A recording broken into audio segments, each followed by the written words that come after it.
AICC general secretary സ്ഥാനത്തേക്കുള്ള Priyanka ഗാന്ധിയുടെ രാഷ്ട്രീയ പ്രവേശനത്തിൽ പ്രതികരണവുമായി അഡ്വക്കേറ്റ് ജയശങ്കർ. ദേശീയ രാഷ്ട്രീയത്തിലെ പുത്തൂരം വീടാണ് നെഹ്റു ഗാന്ധി കുടുംബമെന്ന് പ്രതികരിച്ച ജയശങ്കർ, ആരോമൽ ചേകവരുടെ നേർപ്പെങ്ങൾ ഉണ്ണിയാർച്ച കൂടി ഇതാ അങ്കത്തട്ടിലിറങ്ങുകയാണെന്ന് കുറിച്ചു. ഫേസ്ബുക്ക് പോസ്റ്റിലൂടെയാണ് അഡ്വക്കേറ്റ് ജയശങ്കറുടെ പ്രതികരണം. ഫേസ്ബുക്ക് പോസ്റ്റ് ഇങ്ങനെ: ദേശീയ രാഷ്ട്രീയത്തിലെ പുത്തൂരം വീടാണ് നെഹ്റു ഗാന്ധി കുടുംബം. 7 അംഗം വെട്ടി ജയിച്ച ചേകവന്മാർ, ഈരേഴു 14 കളരിക്കും ആശാന്മാർ. ആരോമൽ ചേകവരുടെ നേർപ്പെങ്ങൾ ഉണ്ണിയാർച്ച കൂടി ഇതാ അങ്കത്തട്ടിലിറങ്ങുകയാണ്. പ്രിയങ്ക ഗാന്ധി വാദ്ര. കിഴക്കൻ ഉത്തർപ്രദേശാണ് നേരാങ്ങള പെങ്ങൾക്ക് പതിച്ചു കൊടുത്ത തട്ടകം. അവിടെ BJPയെയും BSP അവസരവാദ സഖ്യത്തെയും തകർത്ത പുത്തൂരം വീടിന്റെ മാനം വീണ്ടെടുക്കണം. ആനയെ മയക്കുന്ന അരങ്ങോടർക്കും കുത്തുവിളക്കിന്റെ തണ്ടെടുക്കാൻ മടിക്കാത്ത മച്ചുരന്മാർക്കുമിടയിൽ ആരോമലിന് അംഗത്തുണയും ഈ ഉണ്ണിയാർച്ച തന്നെ. ലോകനാർക്കാവിലമേ, കളരി പരമ്പര ദൈവങ്ങളെ കാത്തുകൊള്ളണേ എന്ന് കുറിപ്പ് അവസാനിക്കുന്നു. UPയുടെ ചുമതലയുള്ള AICC ജനറൽ സെക്രട്ടറിയായാണ് പ്രിയങ്ക ഗാന്ധിയെ കോൺഗ്രസ് നിയമിച്ചത്.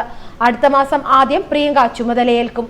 കോൺഗ്രസ് രാഷ്ട്രീയത്തിൽ ഔദ്യോഗിക സ്ഥാനങ്ങളൊന്നും വഹിക്കാത്ത പ്രിയങ്ക പലപ്പോഴും തിരഞ്ഞെടുപ്പ് വേദികളിലെ പ്രചാരകയായി മാത്രം ഒതുങ്ങി നിൽക്കുകയായിരുന്നു. അതിന് ഇത്തവണ അന്ത്യം കുറിച്ച് മുൻ കോൺഗ്രസ് അധ്യക്ഷയും അമ്മയുമായ സോണിയാഗാന്ധിക്ക് പകരം റായ്ബറേലിയിൽ വരുന്ന തെരഞ്ഞെടുപ്പിൽ പ്രിയങ്ക ജനവിധി നേടാൻ സാധ്യതയുണ്ടെന്ന് റിപ്പോർട്ടുണ്ടായിരുന്നു.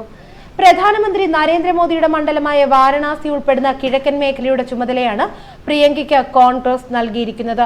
മുഖ്യമന്ത്രി യോഗി ആദിത്യനാഥിനെയും BJPയെ നേരിടാൻ ഒന്നിക്കുന്ന മായാവതിയെയും അഖിലേഷ് യാദവിനെയും ഒരുമിച്ച് നേരിടുക എന്ന ദൗത്യമായിരിക്കും ഇനി പ്രിയങ്കയ്ക്കുണ്ടാവുക. 2004 ലോക്സഭാ തെരഞ്ഞെടുപ്പിൽ അമേഠിയിൽ മത്സരിച്ചുകൊണ്ടാണ് രാഹുൽ ഗാന്ധി ദേശീയ രാഷ്ട്രീയത്തിലേക്ക് കടന്നു വന്നത്. 2013 കോൺഗ്രസ് ഉപാധ്യക്ഷനായി അദ്ദേഹം 2017 പാർട്ടി അധ്യക്ഷനായി ചുമതലയേറ്റത്. രാഹുൽ രാഷ്ട്രീയത്തിൽ അരങ്ങേറി 15 വർഷം പിന്നിടുമ്പോഴാണ് പ്രിയങ്ക ഗാന്ധിയുടെ വരവ്. പ്രിയങ്ക ഗാന്ധിയെ AICC ജനറൽ സെക്രട്ടറി ആക്കിയത് കൂടാതെ 2 പ്രധാന മാറ്റങ്ങൾ കൂടി രാഹുൽ ഗാന്ധി ഇന്ന് നടപ്പിലാക്കിയിട്ടുണ്ട്. കർണാടകയുടെ ചുമതല വഹിച്ചിരുന്ന KC വേണുഗോപാലിനെ സംഘടനാ ചുമതലയുള്ള AICC ജനറൽ സെക്രട്ടറിയായി മാറ്റി നിയമിച്ചതാണ് ഇതിൽ പ്രധാനം. നേരത്തെ മുതിർന്ന നേതാവ് അശോക് ഗെഹ്ലോട്ടാണ് ഈ പദവി കൈകാര്യം ചെയ്തിരുന്നത്.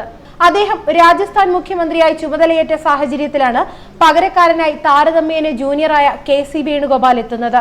രാഹുൽ ഗാന്ധിയുടെ വിശ്വസ്തൻ എന്നറിയപ്പെടുന്ന KC വേണുഗോപാൽ പുതിയ പ്രമോഷനോടെ കോൺഗ്രസ് രാഷ്ട്രീയത്തിലെ നിർണായക ശക്തിയായി മാറുകയാണ്.